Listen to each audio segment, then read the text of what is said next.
Kabar gembira RI stop impor gula. Menko Zulhas, jangan terima kasih ke saya, tapi ke Presiden Prabowo. Mari kita tonton videonya, ini dia. Dan sudah kita putuskan, kita juga tidak impor gula untuk konsumsi. Sehingga rakyat punya harapan. Kemarin saya ke Malang, tinjau pabrik gula sama tanam tebu. Begitu saya datang, rakyat itu bilang, terima kasih Pak Menko, terima kasih Pak Menko, harga gula bagus. Karena kita sudah mengumumkan nggak impor. Saya bilang, jangan terima kasih sama saya. Terima kasih kepada Bapak Presiden. Karena Bapak Presiden lah yang memerintahkan kita agar kita swasembada pangan.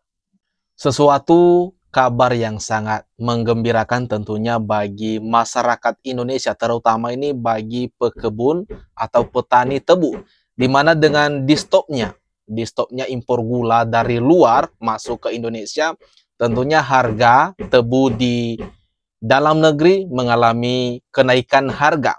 Nah, patut kita berterima kasih atas kebijakan yang diputuskan oleh Presiden Prabowo melalui dia yang dia perintahkan menteri bawahannya untuk menyetop yang namanya impor gula sehingga stabillah harga gula di tanah air.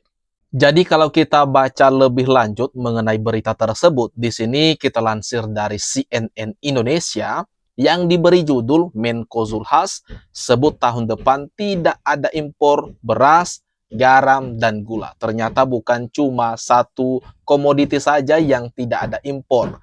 Nah, di sini dapat kita lihat ada 3, ada beras, garam, dan gula yang impornya di stop pemerintah RI. Mari kita baca bersama isi beritanya. Menteri Koordinator atau Menko Bidang Pangan Zulkifli Hasan atau sering dipanggil Zulhas mengatakan pemerintah secara berkala akan mulai tidak melaksanakan impor pangan untuk mendukung swasembada pangan nasional pada 2025 mendatang. Sesuatu kabar yang tentunya sangat disambut baik oleh masyarakat Indonesia. Lebih lanjut lagi, ia mengatakan komitmen untuk mewujudkan swasembada pangan tersebut, salah satunya dengan mengurangi ketergantungan impor pangan yang dimulai pada tahun 2025 mendatang. Dia menyatakan ada 4 komoditas pangan yang tak akan diimpor mulai tahun depan, termasuk itu beras. Nah, swasembada pangan ini menjadi program prioritas utama pemerintah dari awal pencapaian target di 2029, tapi ini dimajukan ke 2027. Sehingga semua harus bekerja keras dan berkomitmen mewujudkan ini, ujar Zulkifli Hasan saat pelaksanaan rapat koordinasi pangan di Bandar Lampung pada Sabtu yang lalu 28 Desember 2024. Nah, ini dia. Kami memutuskan tahun depan tidak impor beras agar petani bisa tanam padi yang banyak serta harga di pasaran bagus, imbuh Zulkifli Hasan. Nah, kemudian kalau kita baca lebih lanjut lagi beritanya, kemudian sambungnya pemerintah juga tidak akan melakukan impor garam sebab produksi garam petani mencukupi. Lalu tidak melakukan impor jagung, pakan ternak, dan tidak impor gula. Waduh, sesuatu yang sangat luar biasa, kebijakan yang sangat pro rakyat sekali kalau memang ini pelaksanaannya sesuai. Jadi sudah ada 4 komoditas yang tahun depan kita tidak impor. Nanti berkala akan ada komoditas lain yang akan dioptimalkan produksinya di dalam negeri. Sehingga menguntungkan kita, ucap dia. Udah pasti. Selama ini kita impor pangan sampai 30 juta ton. Hidup kita tergantung dari impor gandum, gula, beras, buah-buahan, kopi. Dan sekarang waktunya swasembada pangan. Kemudian swasembada air, energi, dan hilirisasi yang kita tuju di akhir. Imbu sosok yang juga dikenal sebagai Ketua Umum PAN tersebut.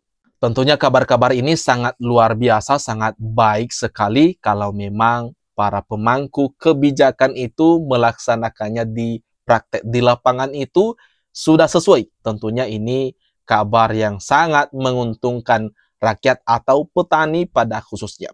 Zulhas menjelaskan selama ini sektor pertanian secara nasional dalam perkembangannya cukup tertinggal akibat banyak hal. Udah pasti kenyataan di lapangannya memang kayak gitu toh. Sehingga saat ini dengan dukungan dari Presiden RI Prabowo Subianto melalui program prioritasnya dan dari pemerintah provinsi, kabupaten, dan kota menjadi waktu yang tepat untuk mewujudkan swasembada pangan.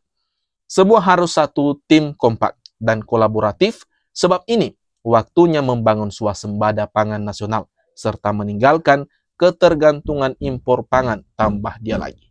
Nah, mari kita baca juga beberapa komentar-komentar warganet bagaimana respon mereka mendapati dari kabar ini. Lah, lu juga impor terbanyak, gimana sih ini, dikomentari oleh SR12. Kemudian ada lagi, semoga harganya juga tetap stabil, amin ya.